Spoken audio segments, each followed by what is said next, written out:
Menteri Koordinator Infrastruktur dan Pengembangan Kewilayahan Agus Harimurti Yudhoyono mengungkap nasib proyek pembangunan Ibu Kota Negara Nusantara di masa pemerintahan Presiden Prabowo Subianto.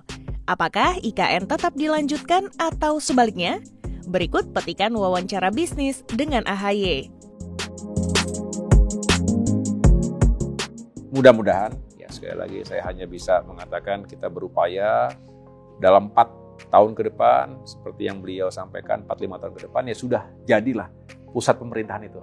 KIPP itu, kawasan inti pusat pemerintahan, sudah bisa benar-benar operasional.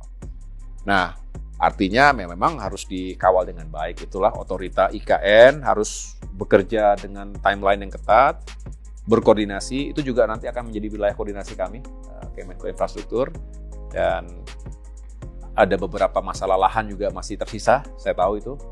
Waktu itu mungkin agak buru-buru, jadi ada sebagian wilayah yang masih dikuasai masyarakat ya, ada pendudukan masyarakat, dan nggak mungkin diusir begitu saja.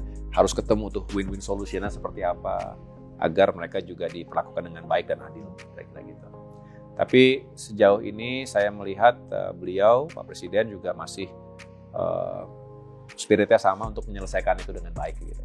Nah, yang lain-lain yang tadinya dibayangkan akan menjadi center for financial district, nah itu bisa belakangan. Artinya jangan terpatri ke sana. Nanti kita sendiri yang akan tercekik gitu, karena ya ini kan butuh proses. Apalagi ini sesuatu yang baru benar dibuka kan. Bisa lihat Canberra, itu juga sekian lama baru bisa benar-benar berfungsi sebagai pusat pemerintahan. Kita juga belajar dari negara-negara lain yang berpindah ibu kotanya atau ibu kota pemerintahannya.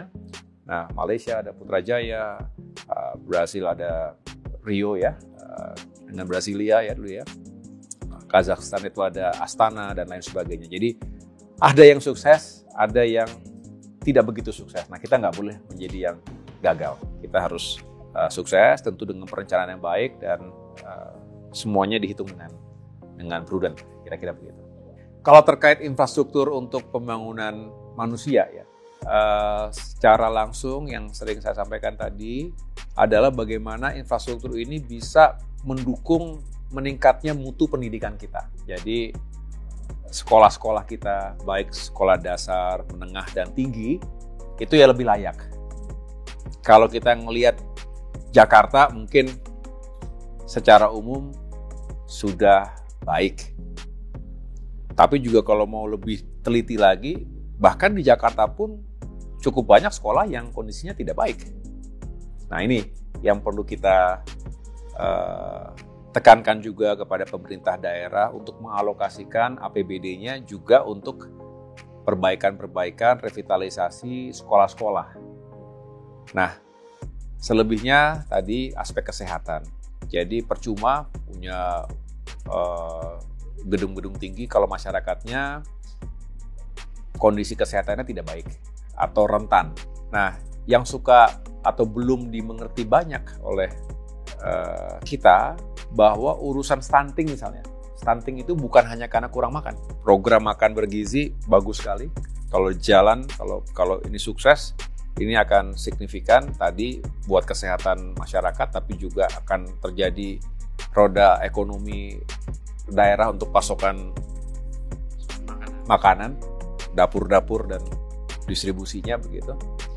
Tapi juga tadi stunting, urusan kesehatan itu juga urusan dengan sanitasi, dengan kebersihan, dengan air bersih. Itu adanya di kita. Di PU itu ada namanya SDA, Direktorat Jenderal Sumber Daya Air. Betul ya? Dan diantaranya adalah meyakinkan agar suplai air bersih, suplai air minum, termasuk juga sanitasi, ini juga bagus. Waste management juga harus ditingkatkan. Itu semua langsung kena manusianya. Nah tadi kembali kepada jangan hanya yang mercusuar atau yang megah-megah, tapi langsung menyentuh ke situ. Gitu. Bukan berarti kita tidak melanjutkan apa yang sudah dibangun selama ini. Jadi kita benar-benar harus pas menempatkan prioritas ini sehingga setiap rupiah yang dikeluarkan untuk infrastruktur, setiap rupiah uang rakyat ini benar-benar tepat sasaran dan tepat guna.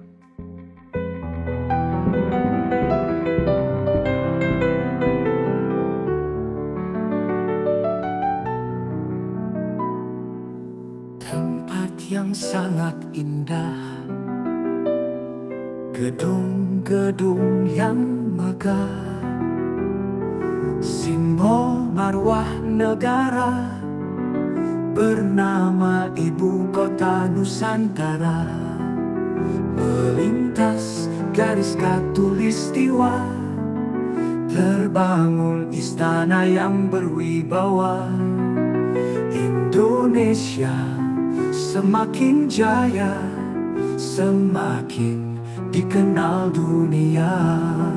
Oh Indonesia, berkibarlah merah putihku, Indonesia maju. Oh Indonesia, terbanglah Garuda, jayalah Indonesia. Ibu kota yang baru, Indonesia semakin maju.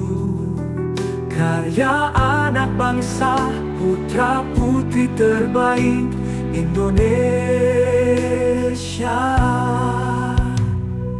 Tempat yang sangat indah, gedung-gedung yang megah, simbol marwah negara bernama Ibu Kota Nusantara.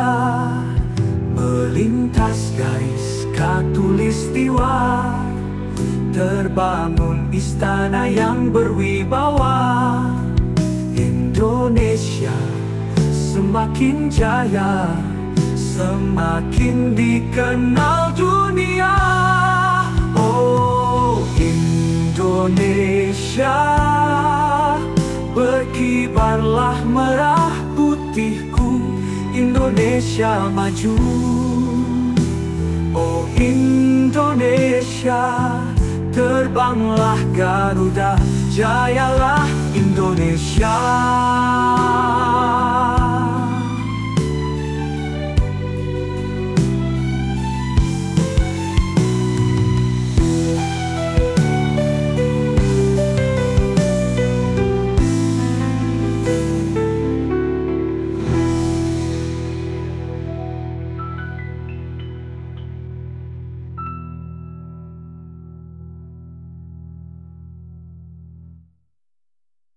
Indonesia, berkibarlah merah putihku, Indonesia maju.